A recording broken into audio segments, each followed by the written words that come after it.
Maharashtra state medical round 1 साठीचा CET sale कडून काल रिझल्ट आलेला होता। एक्झॅक्टली कट ऑफ राऊंड 1 साठी काय गेलेला आहे याचा मी ऑलरेडी व्हिडिओ बनवलेलाच आहे। एक्झॅक्टली या कट ऑफ सोबत महत्त्वाच्या काय गोष्टी आहेत ज्या विद्यार्थ्यांना कॉलेज मिळालेलं आहे, अथवा ते एमबीबीएस असू द्या किंवा बीडीएस असू द्या, ऍडमिशन प्रोसेस एक्झॅक्टली कशा पद्धतीने आहे, डीडी किती अमाऊंटचा काढणं गरजेचं आहे, ऍडमिशन प्रोसेसला जाताना काय गोष्टी घेऊन जाणं गरजेचं आहे, सर रिटेन्शन फॉर्म म्हणजे काय, सर राऊंड 1 मधून राऊंड 2 ला जाता येतं का, हे कॉलेज आमच्या हातामध्ये राहील का, असे असंख्य प्रश्न विद्यार्थी आणि पालकांच्या मनामध्ये आहेत। नमस्कार, मी ऋषिकेश कुलकर्णी आपल्या सर्वांचं व्हायब्रंट ऍडमिशन गायडन्स या आपल्या युट्यूब चॅनलमध्ये स्वागत करतो। मित्रांनो, या सर्व गोष्टीची उत्तरे मी तुम्हाला सांगणार आहे। तत्पूर्वी आपण आता हे जे आहे 3 टप्प्यामध्ये सर्व प्रोसेस पाहत आहेत। पहिलं आपण जे बघितलेलं होतं आरंभ 1.0, त्यानंतर आपण एल्गार 1.0 आणि आता म्हणजे विजयी भव ही आपली सिरीज आहे। ज्या विद्यार्थ्यांचा एमबीबीएस साठी किंवा बीडीएस साठी नंबर लागले आहे अशा सर्व विद्यार्थ्यांचं व्हायब्रंट ऍडमिशन गायडन्स तर्फे सर्वांचं हार्दिक अभिनंदन आहे मित्रांनो।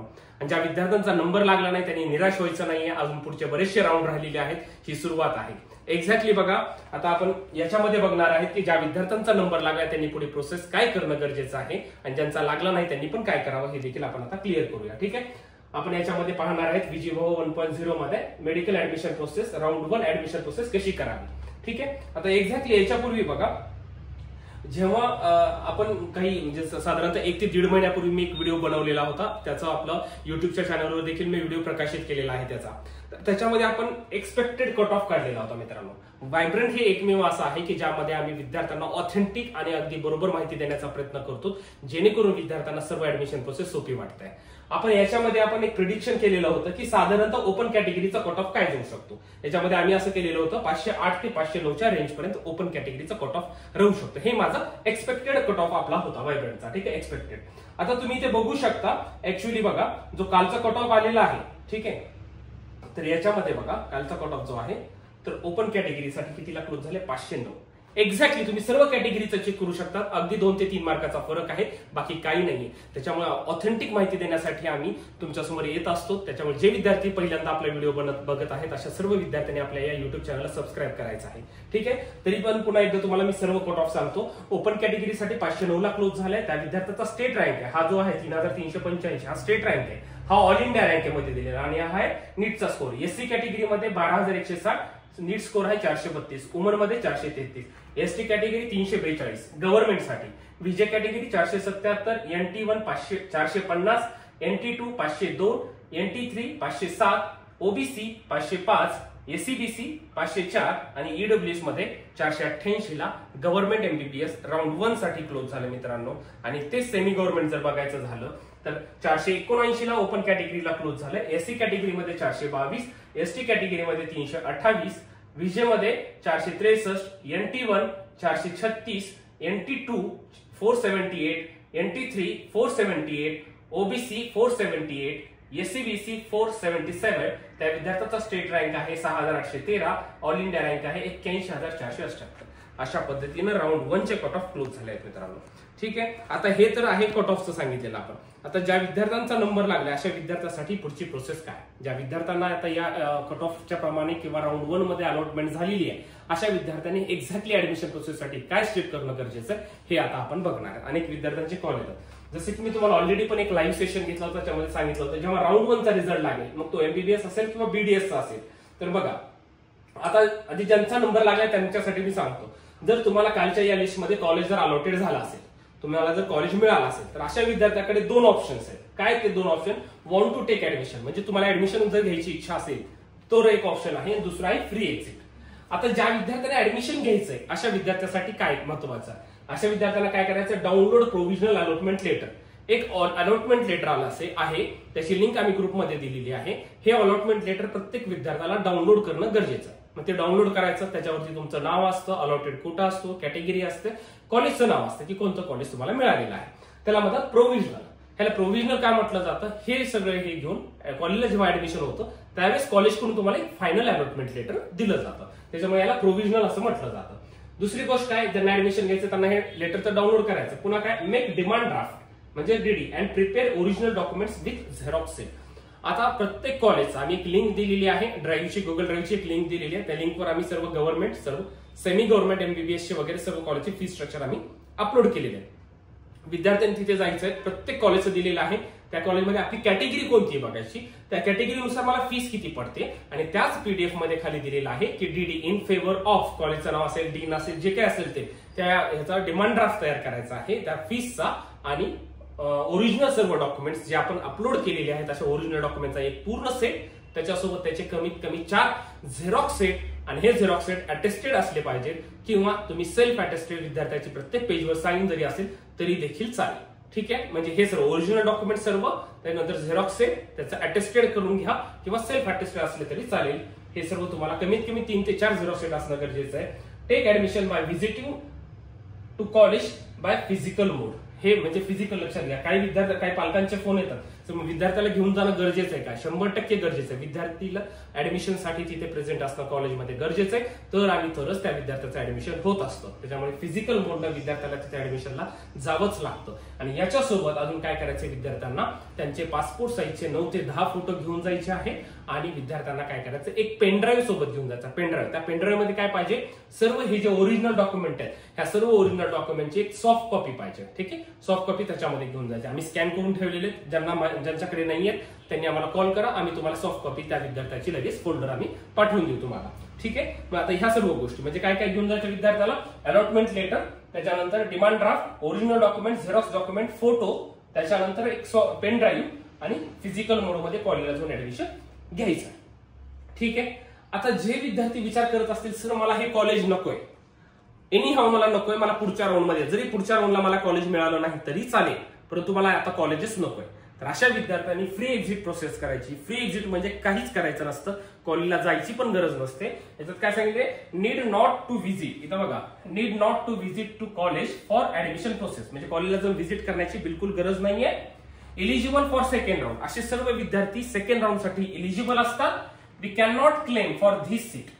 मग जर फ्री एक्झिट करून पुढे गेला सेकंड राऊंडला सपोज, आणि सेकंड राऊंडला अजून ऑप्शन्स दिले, सेकंड राऊंडचा रिझल्ट आला आणि सेकंड राऊंड मध्ये जर सीटच मिळाली नाही तरी तुमचं ही सीट तुमच्या हातात राहत नाही, हा क्लेम तुमच्याकडे नसतो, कारण की तुम्ही इथे ऍडमिशन घेतलं नाही. त्यामुळे हा ऑप्शन फ्री एक्झिटचा शक्यतो विद्यार्थ्यांनी टाळायचा आहे. ज्यांना वाटत आहे की मला पुढच्या राऊंडला भेटू न भेटू, परंतु मला या राऊंडला ऍडमिशन घ्यायचंच नाहीये, अशाच विद्यार्थ्यांनी फ्री एक्झिटचा ऑप्शन करा. फ्री एक्झिट म्हणजे कुठेही जायची गरज नाहीये, डायरेक्ट तुम्ही सेकंड राऊंडला एलिजिबल असतात. परंतु मोस्टली सर्व विद्यार्थ्यांनी हा ऑप्शन निवडायचा प्रयत्न अजिबात करू नका.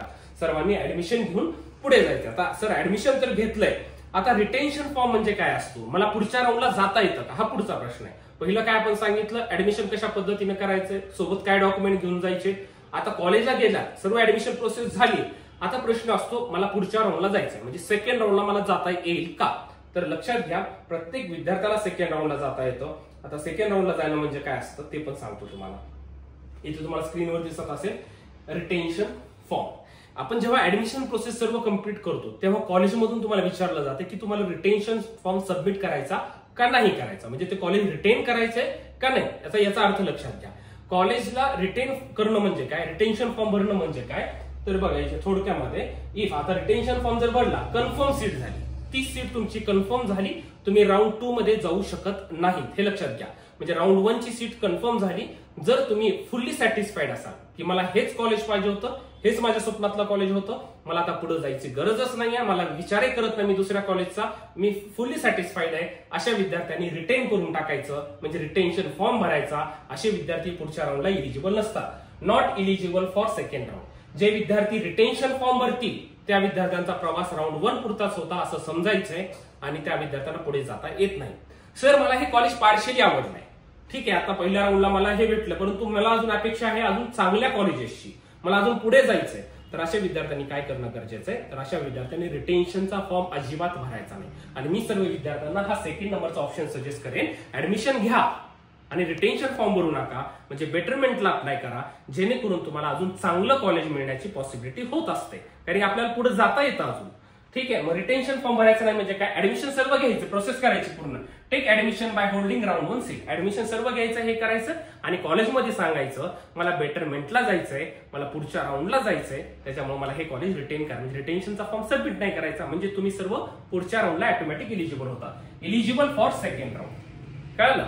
त्याच्यामुळे ऍडमिशन घेतल्यानंतर रिटेन्शन फॉर्म नाही भरला तुम्ही तर तुम्ही पुढच्या राऊंडला जातात रिटेन्शन फॉर्म भरला तर तुमचा प्रवास इथेच संपतो. त्यामुळे सर्व विद्यार्थ्यांना मला सांगणं आहे, ऍडमिशन जाऊन घ्या. फ्री एक्झिटचा कोणच विचार करू नका. ऍडमिशन घ्या आणि रिटेन्शन फॉर्म भरू नका, म्हणजे तुम्ही सेकंड राऊंडला जातात. आता पुढचा प्रश्न आहे विद्यार्थ्यांचा, सर मी सेकंड राऊंडला गेल्यानंतर मला कुठले कॉलेज मिळू शकतं, म्हणजे माझी आधीची सीट राहील का? ठीक आहे. आता हा सेकंड राऊंडचा फ्लो चार्ट आहे. आता इथे आपल्याला तुम्हाला मी काही म्हणजे कन्फ्युज नाही करणार, एक थोडक्यामध्ये सांगतो की सपोज आता सेकंड राऊंडला तुम्ही गेलेला आहे. ठीक आहे, सेकंड राऊंडला तुम्ही गेलाय. तर आता सेकंड राऊंडचं बघा. आता पहिल्या राऊंडला एखादी सीट तुमच्या हातामध्ये असेल. सपोज आता ऑप्शन्स दिलेले आहेत तुम्ही, आणि पहिल्या राऊंड मध्ये तुम्हाला आता एक 35 नंबरचा एखादा ऑप्शन भेटलेला असेल. ठीक आहे. आता एक लेट्स कन्सिडर की आपल्याला एक MIT लातूरचं कॉलेज मिळालेलं आहे. ठीक आहे.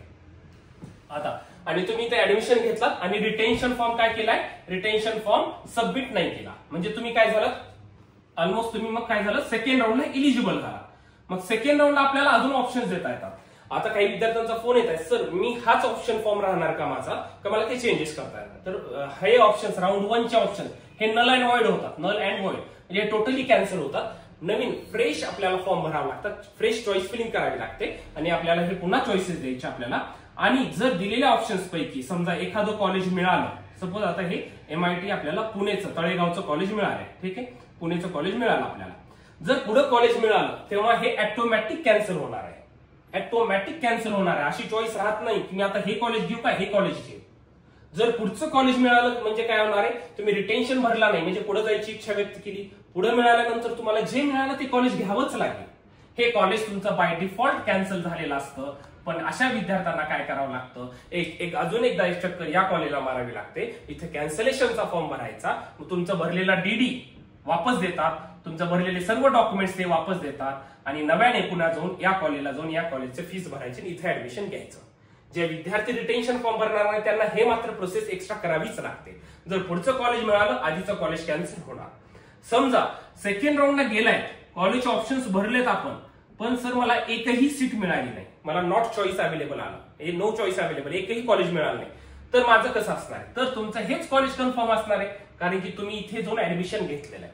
त्याच्यामुळे हे विद्यार्थी ऍडव्हान्टेज मध्ये राहणार, हे विद्यार्थी, कारण की यांनी इथे ऍडमिशन घेतलंय. यासाठीच मी सांगत आहे की रिटेन्शन फॉर्म भरायचा नाही, ऍडमिशन घ्या, फ्री एक्झिट करू नका. समजा या विद्यार्थ्यांनी फ्री एक्झिट केलं असतं तर त्याची ही तर सीट गेली असती आणि या राऊंडला काहीच मिळालं नाही, हे पण गेलं. मग ते विद्यार्थी फक्त तिसऱ्या राऊंड साठीच त्याला अपेक्षा बाळगू शकतो तो विद्यार्थी. त्याच्यामुळे काय करायचं, ऍडमिशन घ्या, रिटेन्शन फॉर्म भरू नका. पुढच्या राऊंडला आपल्याला जे पाहिजे, आम्ही पुढच्या राऊंडच्या वेळेस गाईडलाईन तुम्हाला सांगतोच. पण कॉलेज मिळाल्यानंतर सर माझं आधीचं कॉलेज राहतं का, तर बिलकुल राहत नाही. पुढचं जे मिळणार तिथे ऍडमिशन घ्यायचं.